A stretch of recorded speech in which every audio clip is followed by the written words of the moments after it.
But also right now we have a lot of major problems with the development of big cities, light pollution. We know a lot of birds migrate at night, so we know that that's a big problem for them, as well as habitat loss. We One of our intentions is to highlight communities that are working to protect them. We work together with different organizations across the world to focus on the different flyways. We, as Environment for the Americas, coordinate programs in the Americas flyways, but we have partners that work in the East Asian Australian flyway as well as the African Eurasian flyway. And the ideas for our programs are very diverse and entertaining. We try to have World Migratory Bird Day not only as a conservation message, but also as a call to action.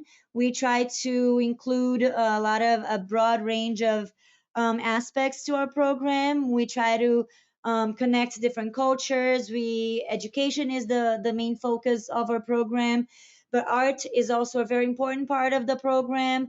We try to get people involved with nature.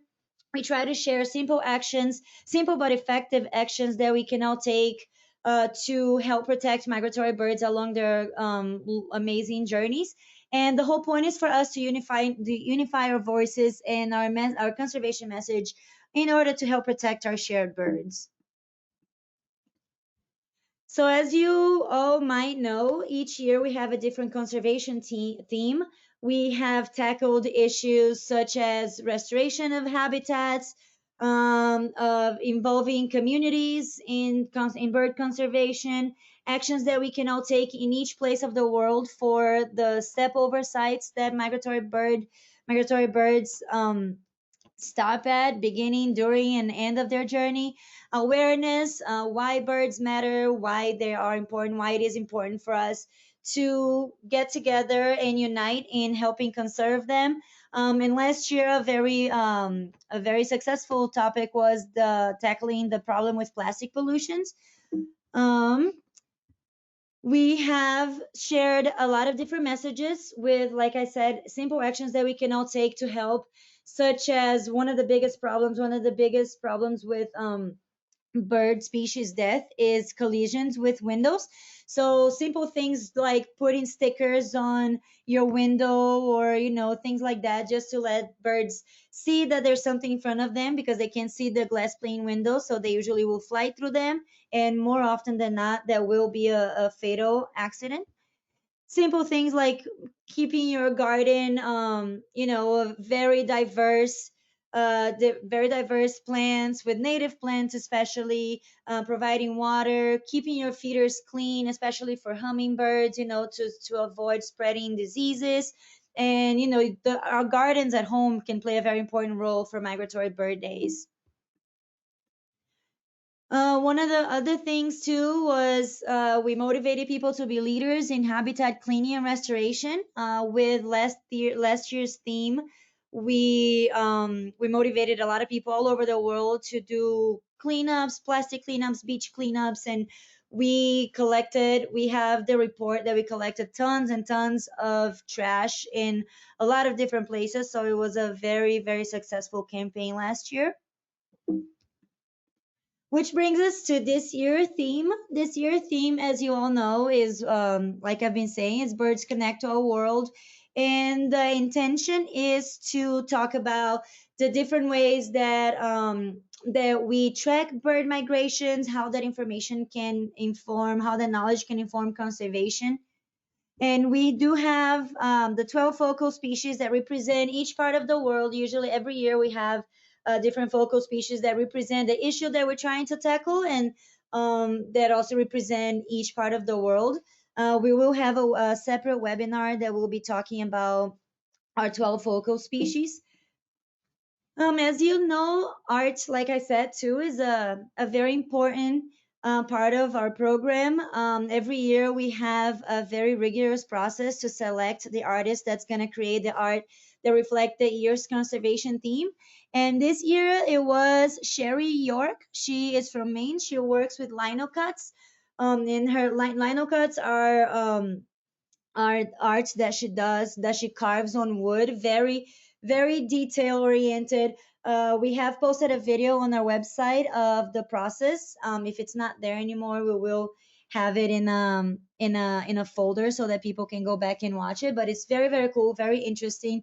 Her linocuts art have been featured in various exhibitions, national and international, in the Woods and Art Museum and the Birds and Art exhibition, as well as the Society of Animal Arts, and they're displayed all over in museums, corporate collections. Here's her information if you guys would like to contact her about her work. This presentation is also attached in the handouts here. Oh, yeah, it is. And it will also be available, by the way, on our page on YouTube. So back to our conservation theme, like I said, we'll be exploring the different methods that scientists, not only scientists, but also people, everyday people that can just go out and be citizen scientists, use to study migrations. We're gonna be looking at the different threats that these birds face throughout their migrations, and simple things that we can do to help, and how knowing all these things helps us inform conservation, how it helps us have a better idea of what we can do to help these species. Some of the different things we'll be looking at are the different devices, the different technology that we use to track birds, such as radio telemetry, citizen science, bird banding, weather radar, GPS, and light level geolocators.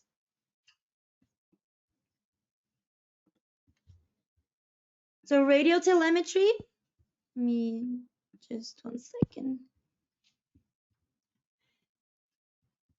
Radio telemetry is a device that uses radio signals that are formed by silent and invisible electromagnetic waves. It's made out of three parts: the transmitter that goes on the little bird, the antenna, and a receiver.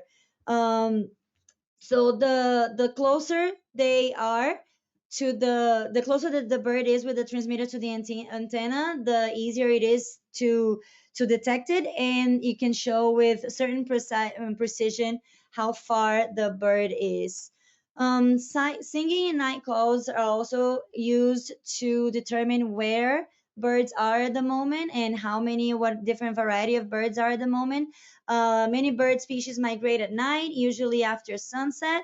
So, using satellites and microphones, they can record the sounds, and then they can use different software to identify the species. And with that way, they can know how many species or just about are at that location at that time.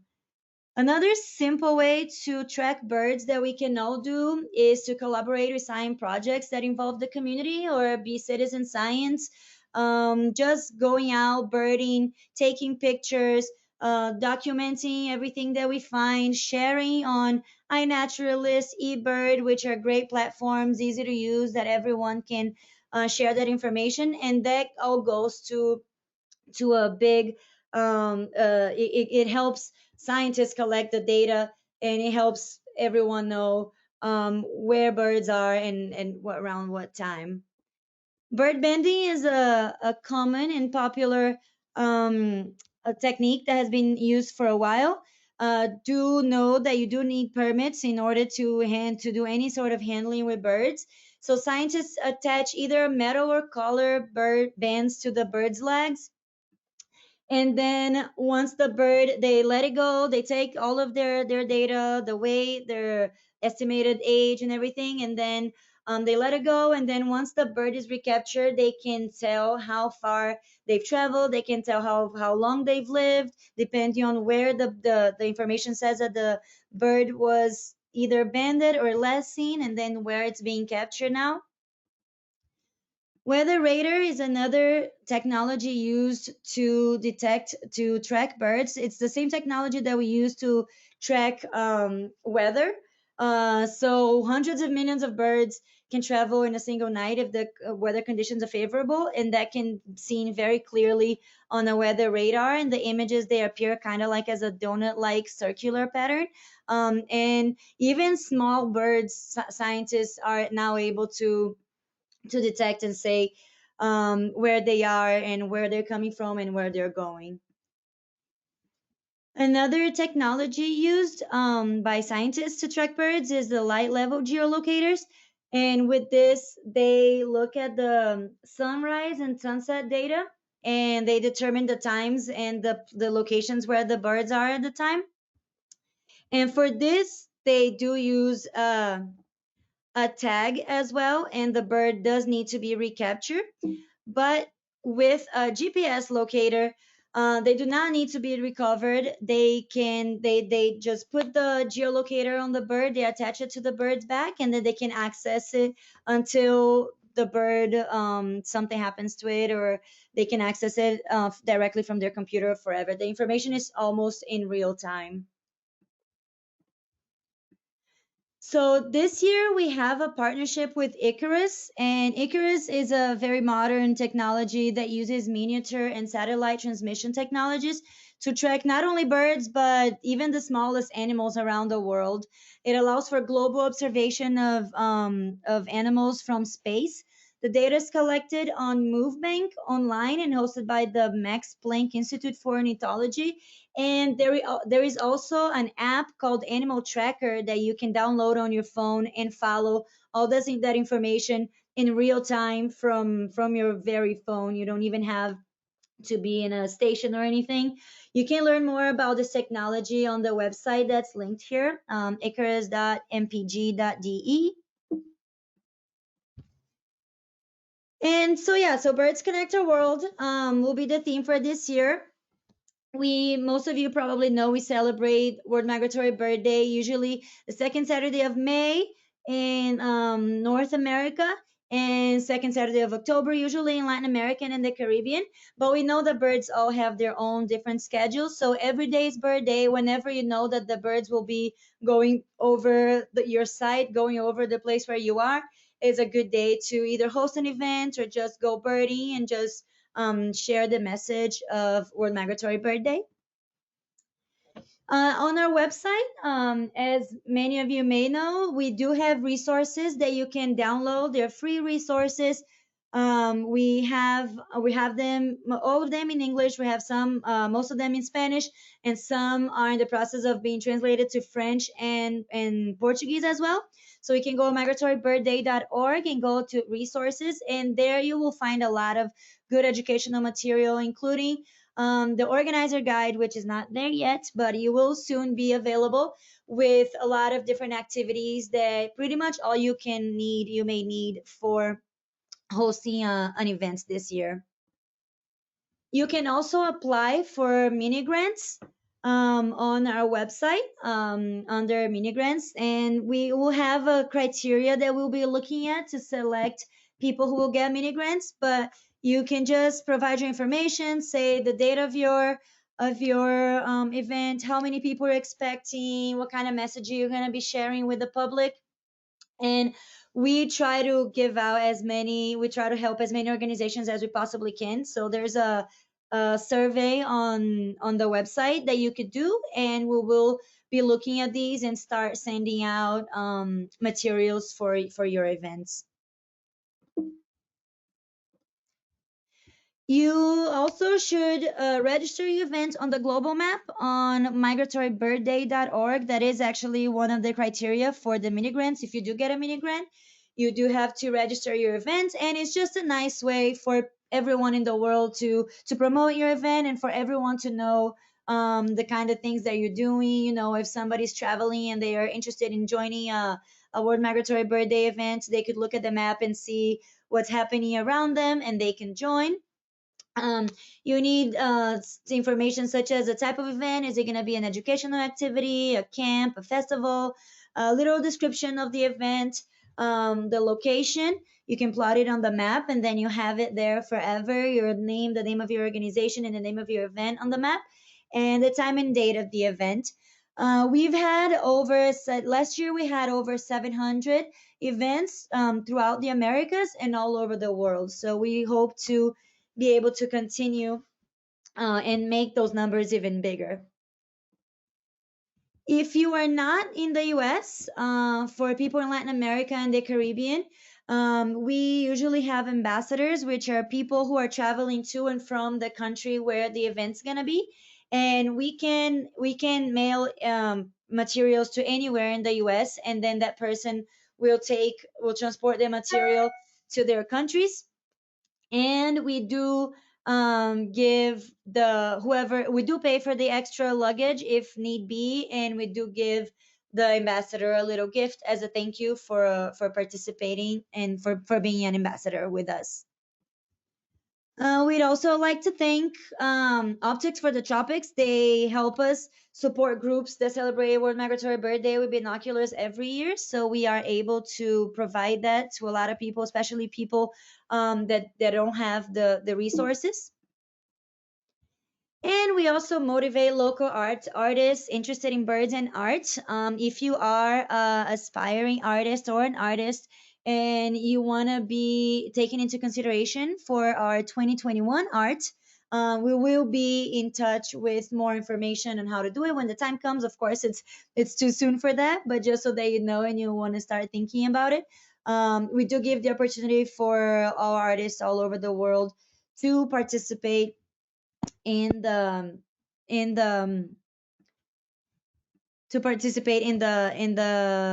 competition, I'd say, for the art.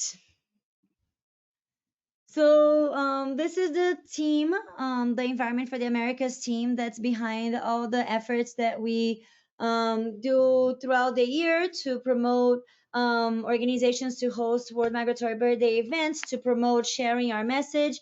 We have Susan is our executive director who couldn't be here right now. I'm Barbara. I'm program manager here in the office in Boulder. We have Shelda who's here and can say some words in a little bit. She's the coordinator for the Caribbean region. We have Daniela, this is the Mexico coordinator. Miguel is the coordinator in Latin America, as well as Guido, the coordinator in Central America. And I can give them, or Shelda, can you give them? I'm not a presenter anymore, so do you want to say a few words? Yes, I'm excited for the 2020 theme, Birds Connect Our World, just because, oh, I'm sorry, I'm with the Spanish one. That's the one I have open. And we're excited because for those of us that have been working with IMBD and now World Migratory Bird Day, WMBD, we see this as the connection of themes. We see the importance to conserve habitats for these migratory birds. And in the Caribbean, we're excited because we can share the importance of the routes and how they stop in our islands and then continue their journey to other countries. So it's going to be very exciting to share all this into one place and just make that one story about that one species, how they go from here, stop in the Caribbean, and go on and then come back. I'm just thrilled to share that with everyone. And I'm sure that other researchers are like that too. So just I welcome everybody to work on the theme. Um, just just like just as happy as we all are here at the office. Thank you, Barbara. Yes, we also have Miguel Mata, who's the Latin America coordinator. Do you want to give a few words, Miguel?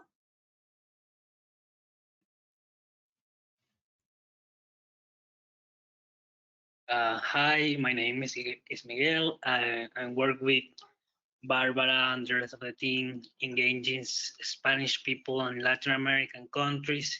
We are also excited to share all the informations about bird migrations in the southern cone. It's very exciting because we have now species, migratory species from austral regions like fork-tailed flycatcher.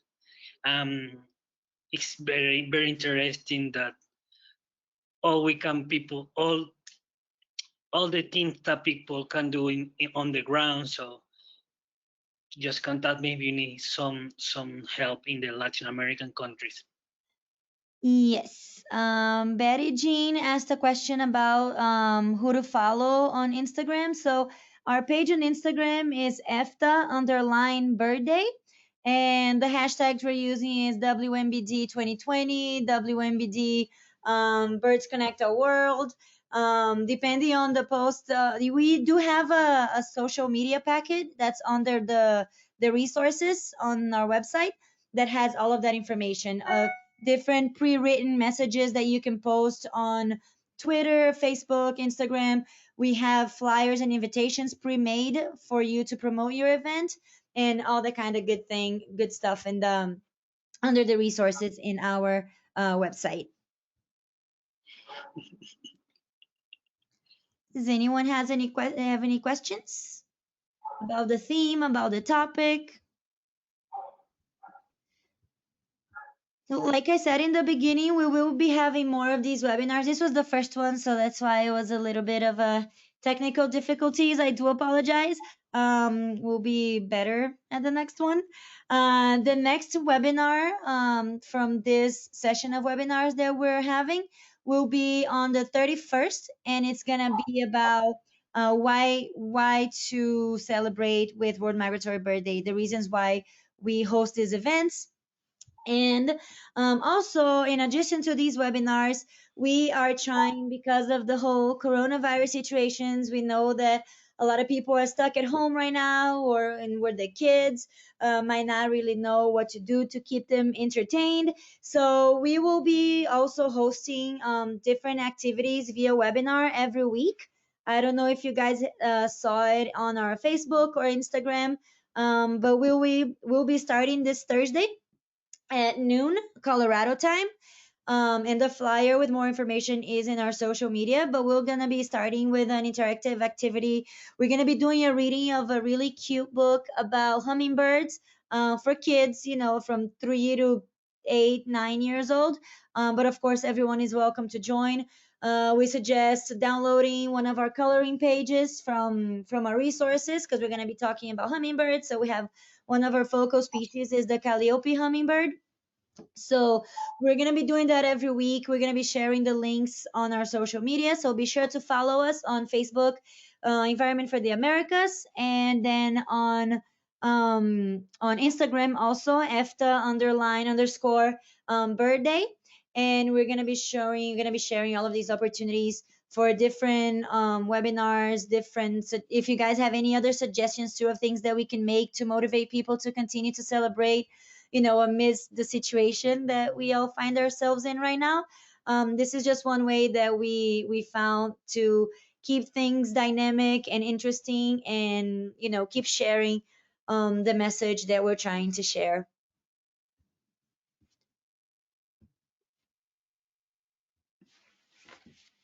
Does anyone have any questions? If not, I will say again, just our next webinar will be March 31st. So not next Tuesday, the following Tuesday. And it's going to be about why celebrate with World Migratory Bird Day. And again, the technical difficulties will be a little better then because will be our second round. But as well, don't forget to join if you are one of those people who are stuck at home and you have your kids and you want to do something cool and interactive and fun and continue to share the message of conserving migratory birds. Tune in. It's gonna be the same deal as this webinar. You can register and we will start. We're gonna have it in English at 12 and noon Colorado time, Mountain Time, and then again in Spanish at 1 p.m. Mountain Time. So you guys are all welcome to join. I don't know if anyone has any questions or comments. Miguel, Shelda. No. Just thank you everybody for participating. Thank you for participating. Like I said, the PowerPoint presentation is here under handouts, and it will also be posted on our YouTube page. Thank you guys so much for being here.